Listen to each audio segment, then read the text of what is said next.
नमस्कार, मी पंजाब डक. महाराष्ट्रात मान्सून दाखल झाला, पण दाखवून झाल्याच्या नंतर परत ते स्थिरावला. पण ही परिस्थिती, वारं सुटण्याची परिस्थिती दरवर्षी कधी असते? पाऊस पडल्याच्या नंतर पुढच्या महिन्यात असते. पण यावर्षी काय झालं, सुरुवातीला आल्यामुळं हे शेतकऱ्याला असं वाटतं की यावर्षी पाऊस पडणार नाही. आणि त्याच्यामधून काय झालं की प्रसार माध्यमातून बरं भेडसावत आहे की दुष्काळ पडणार आहे. शेतकऱ्याला सर्वप्रथम सांगतो, यावर्षीचं साल सगळ्यात चांगलं राहणार आहे. जूनच्या शेवटच्या आठवड्यामध्ये चांगला पेरणीयोग्य पाऊस पडणार आहे. सगळ्याच्या हळूहळू पेरण्या सुरू होणार आहेत, म्हणून हा अंदाज लक्षात येतात. सर्वप्रथम मी म्हटलं होतं ना, 7 ते 14चा एक टप्पा राहील, त्याच्यानंतर 20 ते 30 राहील आणि 10 जुलै ते 15 जुलै राहील. ही असंच परिस्थिती राहणार आहे.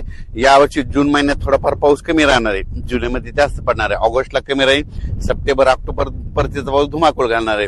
पण दुष्काळ वगैरे काय पडणार नाही. तर तुम्हाला सांगते, यावर्षी शेतकरी हिताचं साल आहे, शेतकऱ्यासाठी खूप चांगलं आहे. शेतकऱ्यांनी घाबरून जाऊ नये.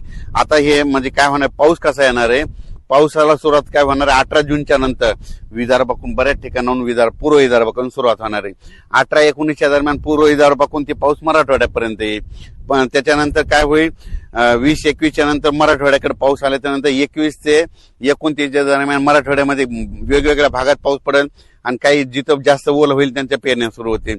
विदर्भात देखील काय होईल, 18-19 पासून तिकडे पाऊस सुरुवात होईल. जिथं पाऊस जास्त पडला त्यांच्यात देखील ओल झाली तर त्यांच्या देखील पेरण्या होईल. त्याच्यानंतर हे पाऊस पुन्हा उत्तर महाराष्ट्राकडे जाईल. मग उत्तर महाराष्ट्राकडे काय होईल, म्हणजे विदर्भापासून उत्तर महाराष्ट्र सगळ्यात टोक, हे टोक ते टोक आहे. मग तिकडे काय होईल, 23 जून ते 29 जूनच्या दरम्यान तिकडे देखील पाऊस जाईल आणि त्यांच्या देखील पेरण्या लागतील. पण शेतकऱ्याला पश्चिम महाराष्ट्र, सातारा, सांगली, सोलापूर त्या पट्ट्यामध्ये काय होईल, तिकडे देखील 23 जून ते 29च्या दरम्यान काय होईल, तिकडे देखील पाऊस पडेल आणि तिकडे देखील पेरण्या होतील. पण शेतकऱ्याला सांगू इच्छितो की दुष्काळ वगैरे काय पडणार नाही. तुम्ही मनातली भीती बाळगू नका, कारण की बऱ्याच तुम्हाला दररोज मोबाईल उघडला की तुम्हाला दुष्काळ आणि ते एल निनोच दिसायलंय. शेतकऱ्यांना हे दरवर्षी काय असतं, हे जे असं वारं आहे ना, कधी कधी पाऊस पडल्याच्या नंतर असतंय 10 दिवस तितकं वारं येतच असतं. तर तुम्हाला सांगू इच्छितो, 19 तारखेच्या नंतर, 19 जूनच्या नंतर राज्यामध्ये हे उन्हाचा पारा देखील ते कमी होणार आहे. म्हणून हे देखील सर्व शेतकऱ्यांना लक्षात आहे. 20 तारखेपासून उन्हाची तीव्रता कमी होईल, ढगाळ वातावरण यायला सुरुवात होईल, म्हणून हे देखील सर्व शेतकऱ्यांना लक्षात यायचं.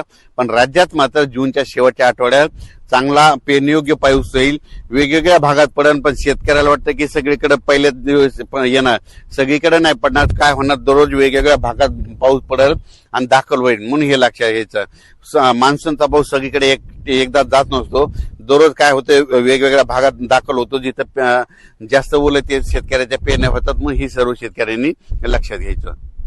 शेतकऱ्याला सांगू इच्छितो की 20 जून ते 30 जून दरम्यान ज्या ज्या भागात पाऊस पडेल, तिथं चांगलं पडेल, तिथं देखील पेरण्या होत्या.